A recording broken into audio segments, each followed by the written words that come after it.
जय हो। सब संतों की, सब भक्तों की, परमपिता परमात्मा की, सत्संग कराने वालों की, आज के आनंद की, सकल हंस को बंदगी, साहेब बंदगी। तो आज चंदौली में कटेसर गांव में ये मूल ज्ञान का प्रचार हो रहा है। बहुत बड़े भाग हैं उन जीवों के जो अपने पूरे जीवन में एक बार भी इस मूल ज्ञान को सुन पाते हैं। केवल सुनने की इतनी बड़ी महिमा बता रहा हूं मैं, क्योंकि कितने महात्मा पूरा पूरा जन्म भक्ति करके चले गए, लेकिन मूल ज्ञान सुनने को भी नहीं मिला। जिसको कहते सुनने को भी मिल जाए, ये तो शुक्र करो इंटरनेट भगवान की। इंटरनेट भगवान ही है ये त्रिकालदर्शी, जो तुम्हारे मोबाइल में एक्टिव है और ये सत्संग तुम्हारे मोबाइल तक पहुंच रहा है, घर घर में जा रहा है। ये उसी का शुक्राना है। कई लोग कहते हैं कबीर साहब ने 2020 ही क्यों चुना, यही समय क्यों चुना प्रचार के लिए? भाई इसीलिए चुना क्योंकि आज के समय में घर घर में मोबाइल है, घर घर में इंटरनेट है, और जहां पर नहीं है उसके भी किसी ना किसी आस पड़ोस में होगा, यानी बात वहां तक पहुंच जाएगी। ऐसे ऐसे लोग हैं हमारे भगत जो सुबह उठते ही बाल्टी, देखी ना स्पीकर वाली बाल्टी कहते हैं जिसको, वो लंबा सा तंबू सा भोंपू, उसको चला देते हैं सुबह उठते ही, और 3 4 5 गांव तक आस पड़ोस की आवाज पहुंचती है। और शाम को लोग आके पूछते भैया कौन सा सत्संग चलाया था, बड़ा आनंद आया, बहुत पते की बात मिली। तो ऐसे ही जागृति होगी, गांव गांव जागेगा, घर घर तो जागेगा ही, गांव गांव शहर शहर देश देश जागेगा। ये ऐसा ज्ञान है, क्योंकि इसमें कोई लाग लपेट नहीं है, ये मूल ज्ञान है, ये बिल्कुल प्योर ज्ञान है, इसमें कोई मिलावट नहीं है। तो इसी को समझा रहे हैं कि अगर पूरे जन्म में एक बार भी अगर ये ज्ञान कोई सुन ले तो उसके इतने बड़े भाग हैं कि बड़े बड़े ऋषि मुनियों के उससे भी आप मुकाबला नहीं कर सकते। उनके भाग छोटे पड़ जाएंगे ऋषि मुनियों के, जो सारी उम्र मंत्र जप के चले गए, और जो एक बार इस सत्संग को सुन लिया जिसने, उसका समझ लो कि ऐसा बीज पड़ गया उसके कि अब मालिक की दया होनी बाकी है, कभी भी अंकुरित हो जाएगा जिसने एक बार ये सत्संग सुन लिया। लेकिन विवेकी होना चाहिए, सत्य का खोजी होना चाहिए, और अगर ये सत्संग कोई समझ ले फिर उसका जीवन ही बदल जाता है। फिर उसका जीवन ऐसे हो जाता है जैसे कौवे के घोंसले में कोयल के बच्चे का होता है, ऐसा जीवन हो जाता है। उसको हर जगह यही दिखाई देता है, रहना नहीं देश बेगाना है, ये तो कौवे का घोंसला है, जो मेरी माँ है वो मुझे पुकार रही है, मैंने निकल जाना है। यहाँ पे आस लगती ही नहीं है। लगती कब तक है? अब जैसे किराए का मकान है, तुम्हें पता भी है कि ये मेरा नहीं है, लेकिन रोज झाड़ू लगाते हो कि नहीं लगाते हो? रोज जाले साफ करते हो कि नहीं करते हो? बाथरूम सब क्लियर करते हो कि नहीं करते हो? सब कुछ करते हो। थोड़ा सा टूट जाए तो प्लास्टर भी करवाते हो, रंग पुराना हो जाए तो पेंट भी करवाते हो, ये भी जानते हुए कि ये मेरा घर नहीं है। बस ये स्थिति हो जाती है। यानी ये दुनिया में तुम रहोगे भी, खाओगे भी, पियोगे भी, काम भी करोगे, सब कुछ करोगे, लेकिन इससे तुम्हारी वृत्ति जुड़ेगी नहीं, तुम्हें इसकी आदत नहीं पड़ेगी, तुम इसको छोड़ने के लिए हमेशा तैयार रहोगे। इसलिए शायर कह रहे रहना नहीं देश बेगाना है, ये धरती कागज की पुड़िया, बूंद पड़े घुल जाना है। और कहे कबीर सुनो भाई साधो, सतगुरु नाम ठिकाना है। सतगुरु नाम मंत्र नहीं है कि उसको जपना है, नाम को लोग जपने लग गए हैं। जबकि नाम एक ठिकाना है, ठिकाना है वो, और उस ठिकाने का क्या नाम है? सतलोक।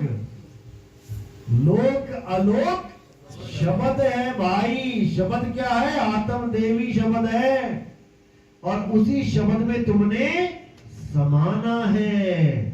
सुरत समाए शब्द में, और वाको काल न खाए।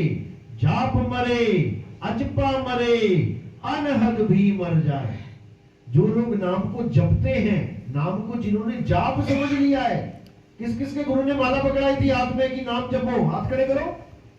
ले आओ, 90% बंदे हैं। और कभी सुना नहीं था कि माला फेरू ना हरि भजू मुख से कहूं ना राम। माला तो कर में फिरे जीव फिरे मुख माही। ये सुना नहीं था कभी? सुना था, बिल्कुल सुना होगा। लेकिन जब गुरुजी कुछ देते हैं तो हम विवेक को उठा के साइड में रख देते हैं, और जो गुरुजी ने दे दिया उसी को पकड़ लेते हैं। अब सामने विवेकी गुरु ना हो तो चेले का विवेक भी क्या करेगा? अब गुरु ने ही माला पकड़ा दी, चेला क्या कहेगा? नहीं गुरुजी मैं तो माला नहीं जपता। वो कहेगा लाओ महाराज जी दे दो। इसीलिए विवेकी गुरु की महत्व सबसे ऊंची बताई गई है। गुरु की महत्व नहीं बताई गई है। लोग कहते हैं गुरु बड़े गोविंद से। अरे कौन सा गुरु बड़ा गोविंद से? सारे गुरु गोविंद से बड़े हैं। नहीं समझ में आता लोगों को। साहिब कह रहे गुरु गुरु में भेद है, गुरु गुरु में भाव, और सोई गुरु नित बंदिए शब्द बतावे दाव। उसको वंदना है जो शब्द का दाव बता दे, और शब्द को जो जपवा दे उसको क्या बोला? उसको बोला है गुरु मेरे सभी बड़े अपनी अपनी ठौर। शब्द विवेकी पारखी सो माथे का मोर। यानी शब्द विवेकी पारखी, जो शब्द का विवेक करा के परख करवा दे, वो है सिर का मोर, और बाकी सब नीचे। तो इसी को साहिब ने बोला है, जो नाम जपवाते हैं उनके लिए एक खास वर्ड है। क्या है वो? जपी। जो नाम जपवाते हैं वो जपी हैं, सतगुरु नहीं है। अब तुम जपी कोई गुरु बना लो, वो तुम्हारी मर्जी है। तुमने जपी को गुरु बना दिया तो तुम्हारा गुरु जपी हो गया, और गुरु चेले को अपने समान बनाता है। तो तुम क्या हो गए? तुम भी जपी हो गए। अब कोई तपी मिल गया तुम्हें, तुमने गुरु बना लिया तो तुम्हें भी तपी बना देगा। कोई सन्यासी गुरु मिल गया, जंगलों में बैठा है, घर बार छोड़ के सन्यास लेके, वो तुम्हें भी घर बार छोड़ के जंगल में पहुंचा देगा। खाओ बेटा पत्ते जंगल के, यहाँ रोटी अच्छी नहीं लग रही थी। तो इसी को बोला है कि नाम है जप में, नाम है तप में, ना एकांत निवास में, और वो को कहां ढूंढे रे बंदे, मैं तो तेरे पास में। बस यहीं पे फेल हो जाते हैं सारे बाबा जी। कोई कह रहा है वो सतलोक में बैठे हैं। कितनी दूर है सतलोक? 16 शंख योजन दूर। और साहिब क्या कह रहे हैं? मैं तो तेरे पास में। अब मुझे समझ में नहीं आ रहा 16 शंख क्यों, इसको कौन पास कहेगा? 16 शंख योजन दूर जो चीज पड़ी है उसको मैं पास कैसे कह दूं? क्योंकि हमें पता ही नहीं लग पा रहा है कि परमात्मा कह क्या रहे हैं। वो परमात्मा कहाँ है, समझ ही नहीं आ रहा। तो कह रहे जल परमाने मछली। अब किसी ने वेल मछली पकड़नी है माना, तो क्या वो तालाब में ढूंढेगा उसे? उसको समुद्र में ढूंढेगा। क्योंकि जल परमाने मछली, जितना बड़ा तालाब होगा, जितना बड़ी नदी होगी, जितना बड़ा समुद्र होगा, उतनी ही बड़ी शेप की मछली मिलेगी आपको। छोटे से एक्वेरियम में आपको शार्क थोड़ी नहीं मिलेगी, उसमें छोटी छोटी मछलियां मिलेंगी। तो कह रहे जल परमाने मछली, कुल परमाने शुद्धि। अब कसाई का लड़का है, बकरा काटने में झिझक नहीं करेगा, सब जानता है पापा कैसे काटते हैं। अब किसान का लड़का है, सब जानकारी है, कब बोना है, कब काटना है, कब पानी देना है, कौन से महीने में फसल लगानी है। सुनार का लड़का है, सब जान रहा है कितना भाव मोल करना है, कैसे करना है, डिजाइन कैसे बनेगा। यानी जन परमाने माजली कुल परमाने सुती, और जिसको जैसा गुरु मिला उसकी वैसी बुद्धि। भेद कर दिया यहाँ पे भी, जिसको जैसा गुरु मिला, क्योंकि गुरु गुरु में भेद है। लोग ये नहीं समझ पा रहे। लोग कहते हैं अरे कोई भी गुरु बना लो, कोई भी गुरु बना लो, तुमने अमेरिका जाना है, अरे कोई भी बस में चढ़ जाओ, पहुंच जाओगे क्या? जाना अमेरिका है तो साधन कोई भी चलेगा क्या? कोई भी नहीं चलेगा कि तुमने रिक्शा ले लिया, भैया अमेरिका जाना है, छोड़ाओ, हो गया, मैं खुद नहीं पहुंच सकता, तुझे कैसे पहुंचाऊं? साधन उसी हिसाब से लेना पड़ेगा। अमेरिका जाना है तो आपको हवाई जहाज पकड़ना पड़ेगा। तो ये भेद है गुरु गुरु में। तो इस गुरुओं का जो भेद है, इसको हमने अच्छी तरह समझना है।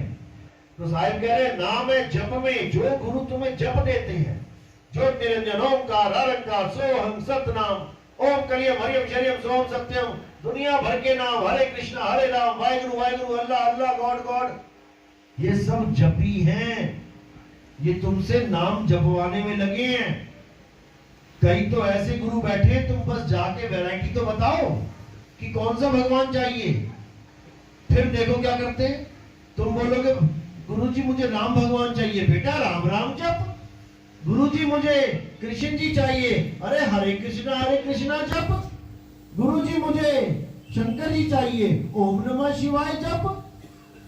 ये हाल है गुरुओं का।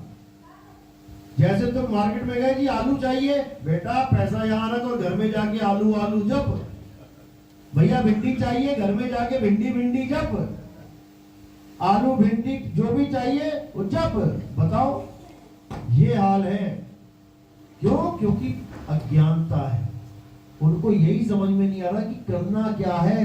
सिंपल सा सौदा बना लिया है, दिमाग में फिट कर लिया है कि नाम जपोगे तो परमात्मा मिल जाएगा।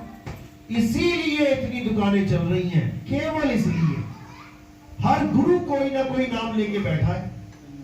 और अगर ये 52 अक्षर वाला नाम, 52 अक्षर खत्म कर दिए जाएं, एक ही झटके में सब खत्म हो जाएंगे, एक ही झटके में। लेकिन हमें पता ही नहीं लग रहा। सुनियार की दुकान खत्म करनी है तो क्या करना है? सोना ही गायब कर दो मार्केट में से। अब सोना ही गायब हो गया तो फिर सुनार क्या करेगा? समझ रहे हो? बस इसी को समझना है। तो ये जितने भी गुरु बैठे हैं A to Z, ये सब नाम लेके बैठे हैं। 52 अक्षरों की दुकान खोल के बैठे हैं और साहिब 52 अक्षरों का जोरदार खंडन करते हैं। अरे 52 अक्षर जीव आधारा, 52 अक्षर भी छोड़ो, उसको तो तुम खत्म नहीं कर पाओगे, तुम जीव ही काट दो। अब बोल के दिखा कुछ, सारे अक्षर खत्म।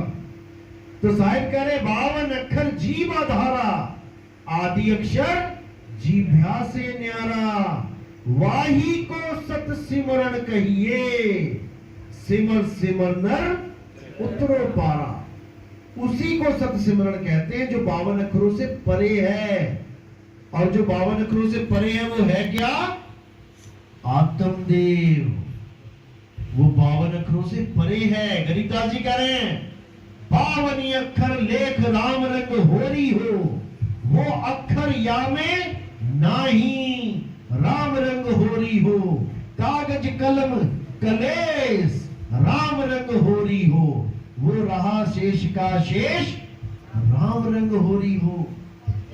वो कह रहे हैं कि 52 अक्षर जो तुमने कागज पे लिख के, कोई भी कुछ भी लिख दिया तुमने भगवान का, परमात्मा का नाम, ये कलेश है। तुमने अपनी जान को कलेश डाल लिया। परमात्मा 52 अक्षरों का खेल नहीं है। अब कई लोग क्या करते हैं, 52 अक्षर को छोड़ देंगे, यानी कोई नाम को छोड़ देंगे, अक्षर पकड़ लेंगे। जैसे किसी ने पकड़ लिया आ, अब देखो आधी पार्टी झंडे पे आ लिखवा के घूम रही है।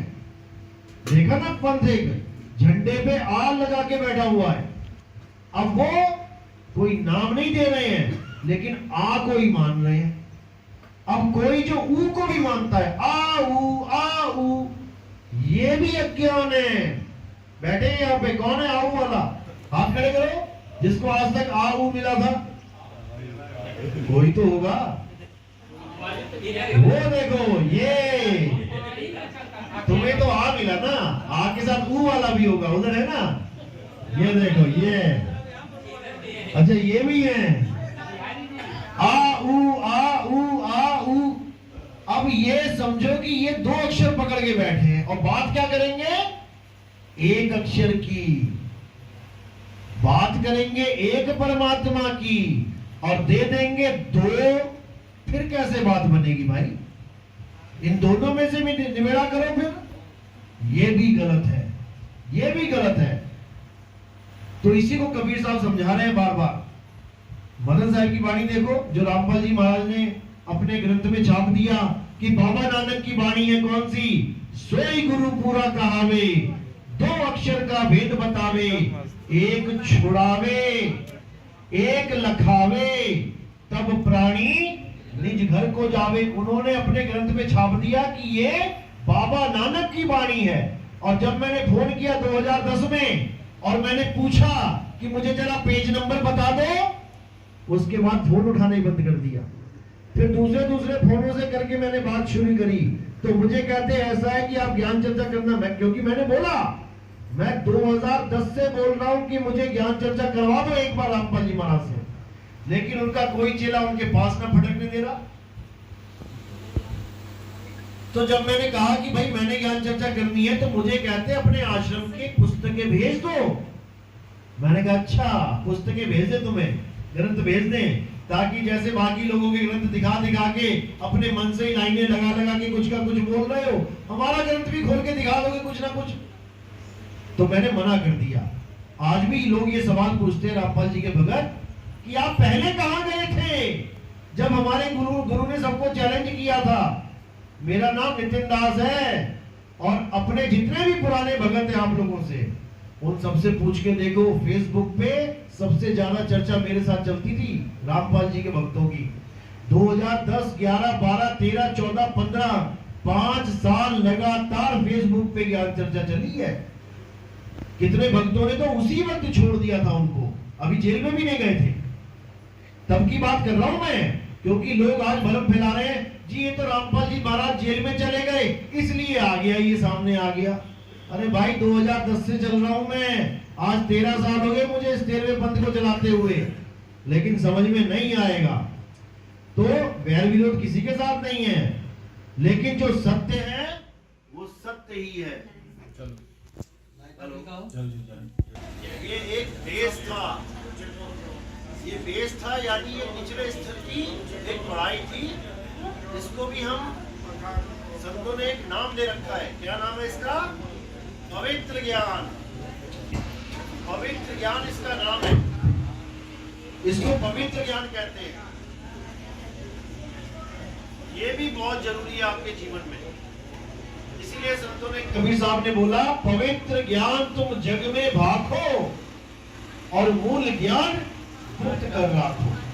मूल ज्ञान को गुप्त रखना बहुत जरूरी है, इसको गुप्त रखना, क्योंकि अगर ये उस वक्त इन काल के दूतों के हाथ लग जाता तो आज आप यहां नहीं आते। भले वो नाम आपको ना मिलता, लेकिन मूल ज्ञान सुनना ही इतना आकर्षित होता है ये जीव कि फिर उसको छोड़ नहीं पाता और परख नहीं कर पाता कि नितिन दास क्या बोल रहा है, हमारे गुरु ने क्या बोला है, भेद क्या है, अंतर क्या है, नहीं परख पाता। तो तुम्हें ये लगता है अरे हमारे गुरु भी यही बोलते हैं, हमारे गुरु ने भी तो यही बोला है, विदे नाम, अगय नाम, अमी नाम, यही तो बोला है। इसीलिए कबीर साहब ने मना कर दिया धर्मदास जी को कि धर्मदास मूल ज्ञान मत खोलना। तो कहते पवित्र ज्ञान तुम जग में भाखो, मूल ज्ञान गुप्त कर राखो। मूल ज्ञान बाहर जो पढ़ी, बिचली पीढ़ी हंस न तरही। मूल ज्ञान तब लग छुपाई, जब लग द्वादश पंथ न मिट जाए। द्वादश पंथ कौन सा है? 12वां पंथ। किसका है ये? गरीबदास जी महाराज का, उसमें जो पढ़ाई पढ़ाई जाती है वो 12वीं क्लास का है सारा ज्ञान। अब जो 12वीं क्लास की पढ़ाई करवाए आपको, वो कौन सी क्लास का गुरु है? 12वीं का। जो आपको गरीबदास जी महाराज की आरतियां, उनके मंत्र, उनके ग्रंथों में जो ज्ञान है, सारी भक्ति विधि वही समझाए कि वही करना है। तो 12वां पंथ कौन सा है? गरीबदास जी का। जो गरीबदास जी के मत के अनुसार, जो उस पंथ के मत के अनुसार भक्ति करेगा, वो 12वीं क्लास का ही बच्चा है। लेकिन उन्हीं ग्रंथों में मूल ज्ञान की पढ़ाई भी कोड वर्ड में दी गई है। वो कोड वर्ड 12वीं क्लास का गुरु नहीं खोल सकता। वो सारे लॉक 13वीं क्लास का यानी कॉलेज का लेक्चरर खोलेगा। इसीलिए साहिब ने बोला कब खोलना है ये ज्ञान? जब 12वां पंथ खत्म हो जाएगा। कब खत्म हुआ? 11 अक्टूबर 2018 को उन महात्मा जी को जेल हो गई और 12 को वो शिफ्ट हो गए जेल में, और 13 अक्टूबर 2018 को इस मूल ज्ञान का उदय हुआ। उदय का मतलब ये नहीं है पहले नहीं चल रहा था, समझो इस बात को। हाँ, उसका उजागर हुआ, जैसे सूर्य उदय हुआ। इसका मतलब ये नहीं उदय होने से पहले सूर्य था ही नहीं। सूर्य था तभी तो उदय होगा, यानी उजागर में आना। मदन साहिब का ज्ञान तो पहले से ही है, तभी तो ये वाणी तुम्हारे ग्रंथों में आई है। राधा स्वामी वालों ने अपने ग्रंथ में छाप रखी है, सोई गुरु पूरा कहावे, 2 अक्षर का भेद बतावे। और देते क्या है? 5 नाम। मैंने पूछा वहां कम से कम 25-30 पाठियों से मेरी ज्ञान चर्चा हुई। मैंने पूछा मुझे ये 2 अक्षर का भेद बताओ। कहते ये पार ब्रह्म में मिलेगा जाके, क्योंकि वहां लिखा हुआ है कि ये 2 अक्षर पार ब्रह्म में मिलेंगे जाके। तो मैंने उनको बोला कि भैया बताओ फिर इन दोनों में से जो मिलेंगे छुड़वाना है अगर, तो 2 क्यों मिल रहे हैं? एक ही मिल जाए। पार ब्रह्म में 2 अक्षर मिलेंगे और उसमें से भी एक छुड़ाना है, तो छुड़ाने वाला भी क्यों मिल रहा है? वो एक ही मिल जाए पार ब्रह्म में। मूर्ति बंद हो गई, आवाज नहीं निकली उनकी। मैंने उनसे यही पूछा कि कोई है जिसको पार ब्रह्म में वो 2 अक्षर मिले? पूरी संगत में 10 करोड़ आदमी है उनकी संगत में। इन 10 करोड़ में कोई एक बंदा है जिसके ये 5 नाम छूट गए हो? क्योंकि जब 2 अक्षर का भेद ही मिल गया तो सारी भक्ति खत्म, रिजल्ट ही मिल गया उसको। जवाब नहीं आया। उसके बाद अपने बाबा जी को फोन कर करके पूछा गया, वहां पे 25 पाठियों ने पिछले साल में रिजाइन दे दिया। 25 पाठियों ने टोटल मिला के भारत में हड़कंप मच गया वहां पे। अब उनके सत्संग देखो, सारे सत्संग ही बदल रहे हैं। अब इनके जितनों के भी तुम सत्संग देखो यूट्यूब पे, अब सारी हमारी भाषा बोलेंगे। तो रास्ते में आते आते धर्मदास पंथियों का, धर्मदास के वंशजों का एक सत्संग सुना। मेरा सत्संग एक एक लाइन डिक्टेड कॉपी कंप्यूटर से बुलवा रहे हैं। आवाज भी अपनी नहीं दे पाए, दे ही नहीं सकते, पकड़े जाएंगे। पूरा सत्संग मेरा एक एक लाइन अपने YouTube चैनल पे डाल रखा है। क्योंकि अब कबीर साहब ने बोला था, ये नहीं बोला कोई साहब ने कि केवल पंथ ही चलेगा। कबीर साहब ने ये भी बोला है कि मिलावट करने वाले भी आएंगे और इस पंथ में घुसने की कोशिश करेंगे, लेकिन उनकी मिलावट करने नहीं दी जाएगी। ऐसा नहीं कि हमारे पंथ में मिलावटी नहीं बैठे हैं, हमारे पंथ में बैठे हैं। 2023 जो मैंने बोला था, ऐसी थोड़ी नहीं बोल दिया मैंने कि 2023 में कईयों के रिजल्ट निकल जाएंगे। जो भी भक्ति के अलावा कोई भी हरकत करने के लिए इस पंथ में आएगा, गुरुवाई करने के लिए या उगाही करने के लिए, उगाही यानी पैसा इकट्ठा करने के लिए, ऐसे भी लोग आ चुके हैं हमारे पंथ में जो तुम्हें कंपनियों के स्कीम बताएंगे, बिटकॉइन के बारे में, उसके कॉइन्स के बारे में बताएंगे कि पैसा लगा ले, 2 लाख लगा ले, 5 लाख लगा ले, 10 लाख बन जाएगा। भी ऐसे भी बैठे हुए हैं और इनकी भी खबरें पहुंच रही हैं। इनको भी पंथ से बाहर निकाला जाएगा। ये भैया कोई बिजनेस का अपॉर्चुनिटी, कोई स्टेशन नहीं है यहाँ पे कि तुम आ गए हो अपना बिजनेस चलाने के लिए। ये भक्तों का घर है, यहाँ पर भक्ति की बात चलेगी। बिजनेस करना है तो बाहर दुनिया बहुत है, वहां जाओ। यहाँ पर आके बिजनेस करके लोगों को ठग के फिर गुरु बदल के कहीं और बैठ जाते हैं। ऐसे भी लोग हैं, उनके भी नाम लिए जाएंगे।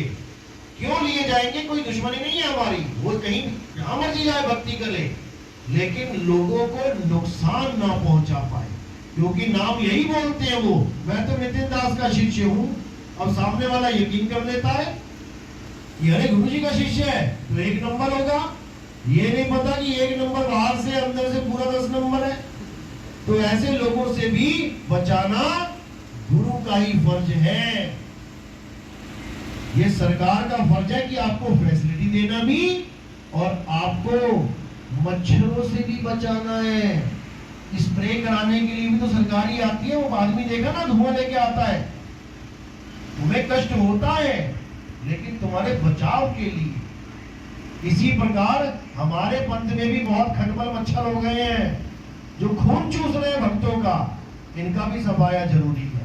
कोई दुश्मन नहीं है तो खटमल मच्छर भी परमात्मा के जीव, लेकिन नुकसान पहुंचाएंगे तो सजा पाएंगे, है वो भी उसी के जीव। तो इसीलिए ये तो चलो होता रहेगा। बाकी जो असली खेल है वो है 2 अक्षरों का।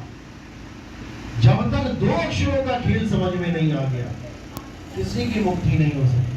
कौन से 2 अक्षर?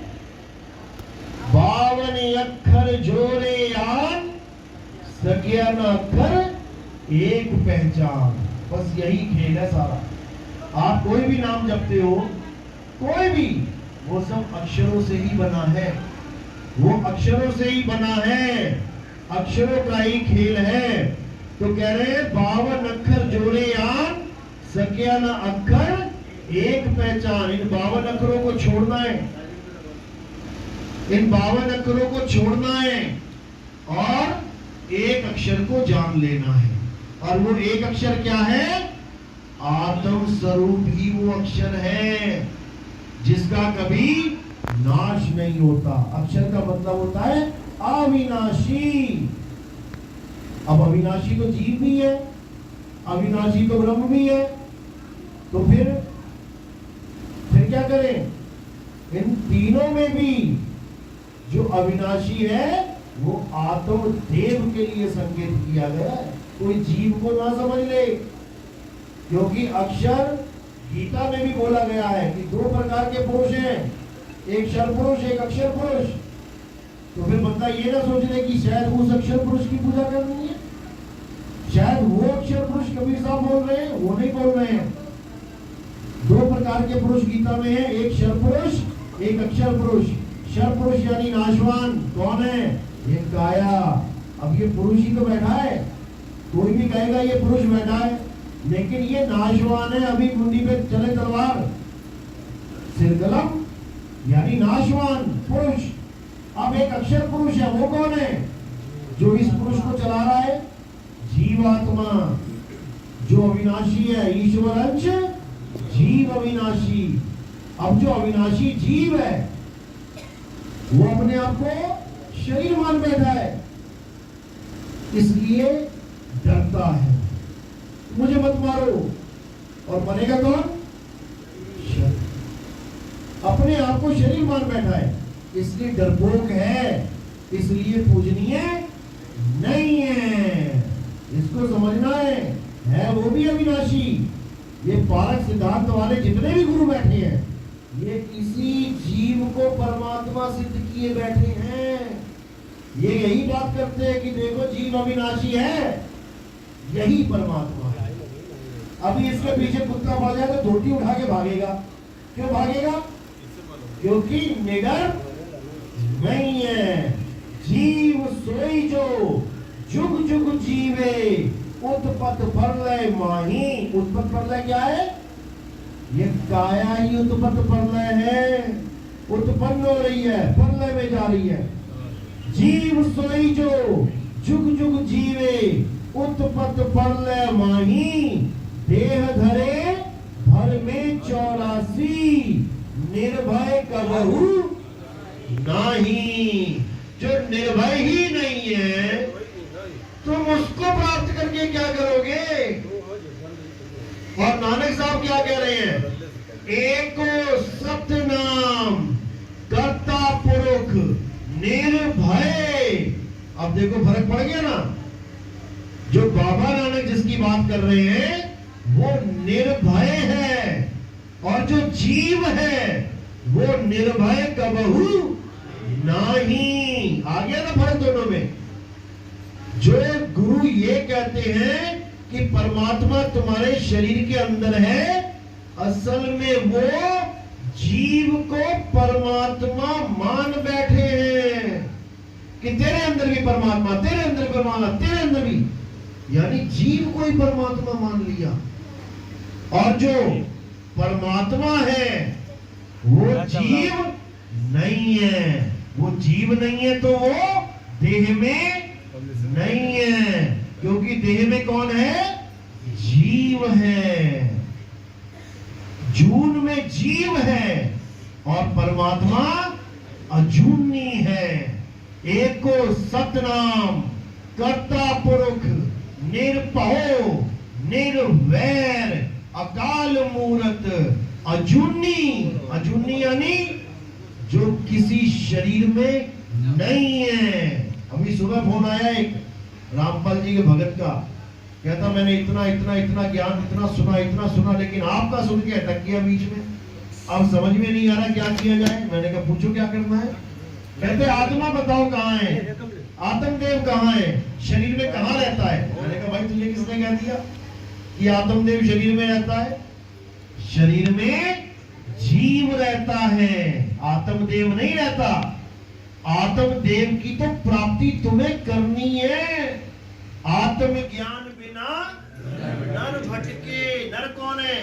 नर ही जीव है। नर ही जीव है। जीव कहां भटक रहा है? कभी काबा कभी काशी। जल में मीन प्यासी, पानी में ही मछली प्यासी है और ढूंढ रही है पानी को। इसी प्रकार हम ढूंढ रहे हैं आत्मदेव को, आत्मा को। और आत्मा कहाँ है? आत्मा है ना आपके पास? घर तो नहीं छोड़ा है कोई? साथ में लेके आए हो ना सब? बस याद रखना वो आपके पास में है। अब ये पास कहाँ है? इसी को जानना भेद प्राप्त हो जाना कहलाता है कि गुरु से भेद प्राप्त करो। जपो नहीं कि गुरु से मंत्र प्राप्त करो। अरे तंत्र मंत्र सब झूठ है, इनमें न भर में कोई और सार शब्द यानी भेद जाने बिना कागा हंसना होए।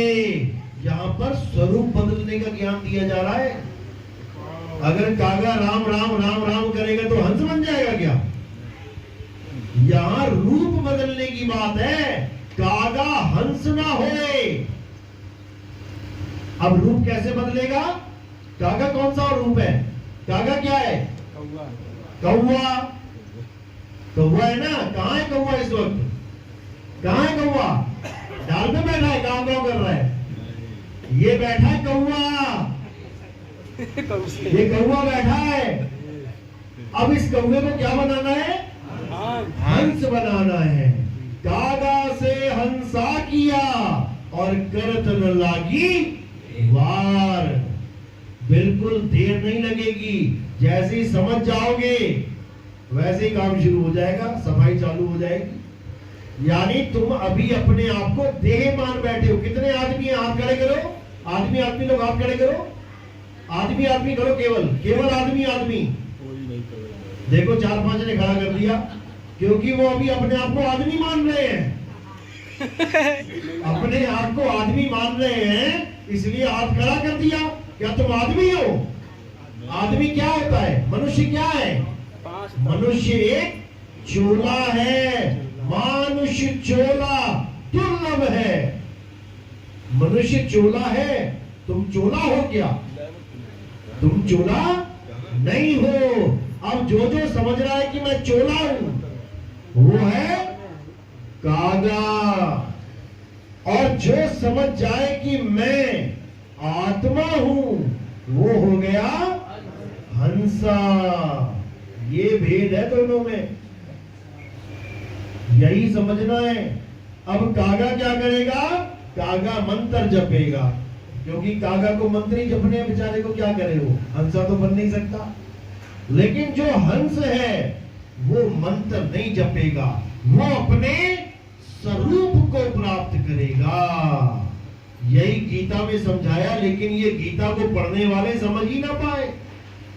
आज बड़े से बड़े कथावाचक गीता के बड़े बड़े मंच लगा के बैठे हैं, पूरा पूरा दिन गीता ही बोल रहे हैं, लेकिन अपने स्वरूप को नहीं जानते, अपने स्वरूप को नहीं जानते।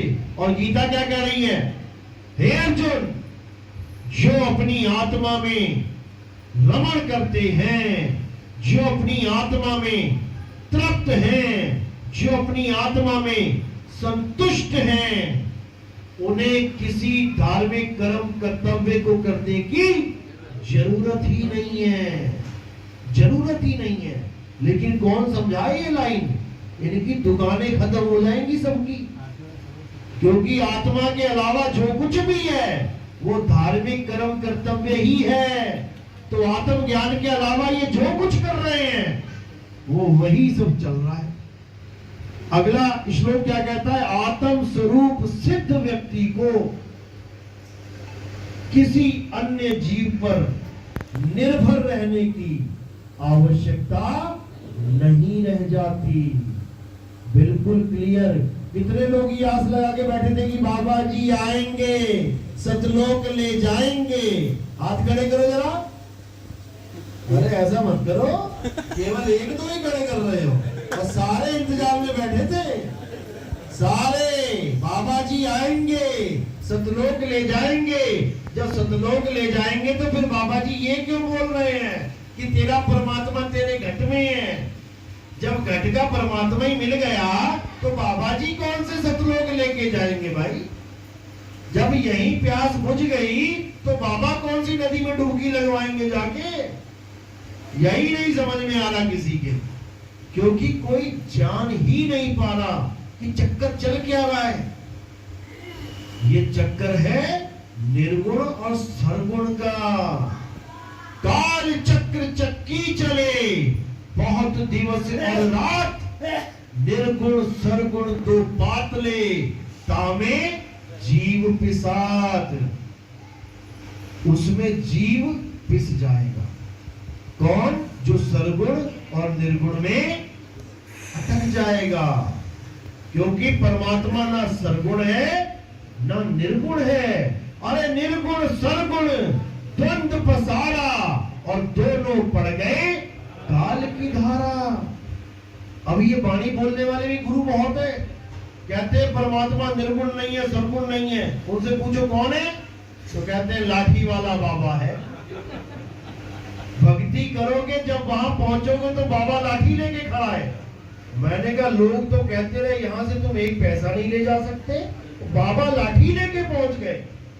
खुद तो मुक्त हुए हुए और लठिया को भी मुक्ति दिलवा दी। ऐसे ऐसे लोग बैठे हैं, और उनसे कुछ बोलो तो कहते हैं साच कहूं जब मारन घावे, और झूठे खोपती आई हो, और कहे कबीर सुनो भाई साधो, झूठ कहा ना जाई हो। झूठ नहीं बोल सकते हम, जो सत्य है वो सत्य ही है। बस आपने सत्य को परखना है, तभी आप सत्संगी कहलाएंगे, नहीं तो आप सत्संगी हो ही नहीं सकते। तो दो ही प्रकार के तत्व हैं इस दुनिया में, असत्य और सत्य। हे अर्जुन, असत्य क्या है? असत्य ये शरीर है। शरीर यानी पांच तत्व। जब ये पांच तत्व असत्य हैं तो सारा संसार नजर घुमा के देख लो, क्या है? पांच तत्व है, तो सारा संसार ही असत्य है। तो जो भी तुम्हें संसार में दिख रहा है वो असत्य है। तो कृष्ण जी कहां दिख रहे हैं? संसार में राम जी कहाँ दिखे? संसार में हनुमान जी या कोई और गुरु पीर पैगंबर, यहाँ तक कि मैं भी दिख रहा हूँ संसार में, यानी यहाँ सत्य कुछ भी नहीं है। अब जो नहीं दिख रहा है उसको भी जान लो। हे अर्जुन, आत्मा ही सत्य है, केवल आत्मा सत्य है। जो तुम देख सकते हो अपनी आंखों से वो सत्य नहीं है। गो गोचर जहां तक मन जाई, तहां लग माया जानो भाई। तो भैया गुरुजी का शरीर भी तो मैं इन आंखों से देख रहा हूं, वो सत्य कैसे हो गया? लेकिन भाव के चक्कर में आके असत्य को बंदा सत्य मान लेता है। इसीलिए कबीर साहब ने अपनी भक्ति को क्या बोला है? हमारी भक्ति भावातीत है। तुम्हारे भाव का अचार नहीं डालना हमने कि तुम्हारे भाव हैं जी। कई लोग कहते हैं आप कबीरपंथी हो, कबीर साहब की मूर्ति नहीं पूजते। मैंने कहा उससे क्या होगा? अरे भाव होते हैं। मैं कहा अच्छा, तुम्हारे भाव होते हैं, और जो राम जी की मूर्ति पूज रहा उसके भाव तुम कहते हो काल का दूत है, ये पत्थर पुजैया है। तुम क्या हो? तुम भी पत्थर पुजैया हो। कबीर साहब ने ये नहीं बोला कि राम जी की मूर्ति को, श्याम जी की मूर्ति को घर से निकाल दो। कबीर साहब ने बोला पाथर पूजे हरि मिले। चाहे कबीर साहब की पत्थर की मूर्ति बनी हो, 2 फुट की छोड़ो 2000 फुट की बनी हो, तब भी तुम्हारी आरती की थाली उस पत्थर के आगे नहीं घूमनी चाहिए। तब तुम विवेकी पुरुष हो। हाँ, किसी प्रोग्राम में चले गए तुम, जैसे कोई धार्मिक समाज जो जानते ही कुछ नहीं है, अब तुम्हें बना दिया चीफ गेस्ट, तुम्हारे हाथ में दे दी थाली। अब तुम्हें क्या करना पड़ेगा? घुमा देना है केवल प्रोग्राम के लिए कि भैया ठीक है तुम लोग मानते हो, ठीक है, लेकिन भाव नहीं रखना है उसमें कि मैं अपने भाव की वजह से कर रहा हूं। क्योंकि भाव अगर असत्य से जुड़ गया तो तुम्हारी मुक्ति नहीं होगी। क्यों? ध्यान मूल गुरु रूप है, पूजा मूल गुरु पांव, मंत्र मूल गुरु वचन है, मोक्ष मूल सद्भाव। जो तुम्हारे भाव हैं ये केवल सत्य से जुड़े होने चाहिए। बाकी जो कुछ करना पड़ रहा है फॉर्मेलिटी में कर सकते हो। जैसे सास कह रही है बेटी आज तो शिवरात्रि है, आज शंकर जी की पूजा करेंगे, आज आरती करनी पड़ेगी। अब लड़की है जो बहू कबीरपंथी, ऐसे भी घर है, अब पहुंच गई वहां पे। अब किसी 12वें पंथी की चेली होती तो वहां लठ बच जाते। क्यों? नामगंड हो जाएगा। आरती घुमा ली तो नामगंड हो जाएगा, तिलक लगवा लिया नामगंड हो जाएगा। यही सब चलता है। हमारे यहाँ ये नहीं चलता। हमारे यहाँ क्या है? भाव तुम्हारे सत्य से जुड़े होने चाहिए। तुम्हारी सास ज्यादा परेशान कर रही है, ठीक है, थाली घुमा दी, दे दी, क्या चला गया? कुछ नहीं गया। उसके भाव को भी ठेस नहीं लगी और तुम्हारे भाव भी सत्य से जुड़े रहे। इसमें नामखंड वाली क्या बात है? एक पड़ोस में एक छोटा सा मकान बन रहा था, मैं वहीं था। एक भगत आया मकान बनाने के लिए, वो क्या नाम है, मिस्त्री था। अब वो उन्होंने शुरू में पूजा पाठ करते हैं, मिस्त्री के हल्का सा चंदन लगा दिया, वो लाल सा क्या होता है। मिस्त्री तो तितर हो गया, वहां से भाग गया एकदम। कहता भाई मकान तुम्हारा बाद में बनाएंगे, पता लगा मुझे गाल खा जाए, जाके नाम शुद्ध करा के आया पहले। 3 घंटे लगा दिए उसने आने जाने में, नाम शुद्ध करा के आया कि जी टीका लगा दिया था, किसी ने नाम खंड हो गया। बताओ, अरे कमाल के लोग हैं, गजब ही हो गया है। तो ऐसा भाई कुछ नहीं होता है। नाम अखंड और सब खंडा, सार शब्द गर्जे बरमंडा। इतना समझ लो कि नाम कभी खंड हो ही नहीं सकता। तुम्हारी मर्यादा खंड होती है, दारू पी लिए, मीट खा लिया, उस मर्यादा को संभालो तुम बस। नाम को क्या कोई खंड करेगा? नाम कभी खंड नहीं होता, क्योंकि ये लोग नाम को जानते ही नहीं है कि नाम क्या चीज है, इसलिए लग जाते हैं बोलने नाम खंड हो गया, नाम खंड हो गया। तो इन सारे भ्रमों से ऊपर उठना है और केवल सत्य को जानना है। सत्य है आत्मदेव, उसी को सार कहते हैं। कई लोगों को भ्रम है कि सतनाम अलग होता है, सार नाम अलग होता है। अरे भाई, सत्य ही सार है। सतगुरु ऐसा चाहिए जैसा शुभ सुहाए, सार सार तो कही रहे, थोथा दे उड़ाए। अभी जो सत्य और असत्य की बात हुई है, यही है सार और थोथा। सार का मतलब है और थोथे का मतलब है ये काया। अब सत्य सार जो है वो क्या है? सत्य नाम है सार। बूझो संत विवेक करी, उतरो भव जल पार। सतगुरु का उपदेश यही। बस 2 लाइनों में तुम्हारी मुक्ति हो जाएगी। बस इसको जान लो कि सत्य नाम है सार। सार यानी आत्मदेव। सत्य नाम ही आत्मदेव है। इसीलिए कबीर साहब की फोटो के आसपास कहीं ना कहीं आपको सतनाम जरूर लिखा दिखाई देगा। अब कई लोग कहते हैं सतनाम क्या है? ओम सोहम। बताओ, अब कबीर साहब कह रहे हैं हम हैं सतनामी, हम सतनाम के उपासक हैं, तो इसका मतलब कबीर साहब ओम और सोहम जपते थे क्या? हम हैं व्यापारी सत्य नाम के, अमर नगर मेरा गांव, कोई ले लो रे, ले लो साहिब का नाम। वो कह रहे हैं मैं सतनाम का व्यापारी हूं। तो सतनाम तुमने बना दिया काल भगवान और अक्षर पुरुष का। बताओ, कबीर साहब यहां पे काल भगवान और अक्षर पुरुष की मार्केटिंग करने निकले हैं कि आओ काल भगवान और अक्षर पुरुष का नाम जपो। हद कर दी इन लोगों ने। सत्य नाम ही परमात्मा है, इसलिए आरती तक गाई जाती है, जय सतनाम जय, जय सतनाम, जय गुरु बंदी छोड़ कबीर। क्योंकि कबीर कह लो, आत्मदेव कह लो, अडोल नाम कह लो, अकह नाम कह लो, अनामी नाम कह लो, नी अक्षर नाम कह लो, निज नाम कह लो, अखंड नाम कह लो, ये सब नाम एक ही वस्तु के हैं। कल को खड़ा हो जाएगा कोई, नहीं सब अलग अलग है।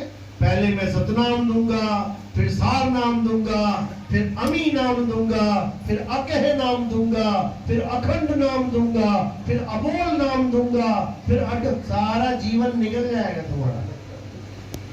सारा जीवन निकल जाएगा इसी चक्कर में। एक से एक धुरंधर बैठे हैं यूट्यूब पे, एक से एक। जैसे मछली को पकड़ने के लिए होते ना 5-7 बंदे लाइन में बैठे होते कांटा लगा के, अरे इधर से बच गई तो उधर फंसेगी, उधर बच गई तो उधर फंसेगी। बस इसी तरह चैनल पे चैनल 2018 के बाद देख लो, चैनल पे चैनल रोज 50-60 चैनल बन रहे हैं। और क्या लिखा जा रहा है? सार नाम, सार शब्द, मूल नाम, मूल ज्ञान। ये पहले कहां था? ये पहले कहां छुपा रखा था? आज सारे ही सार नाम अब उसमें भी लगे हुए बीच में। 2 सेकंड में पाइए, 3 सेकंड में पाइए, 5 सेकंड में पाइए। बताओ, मतलब मछली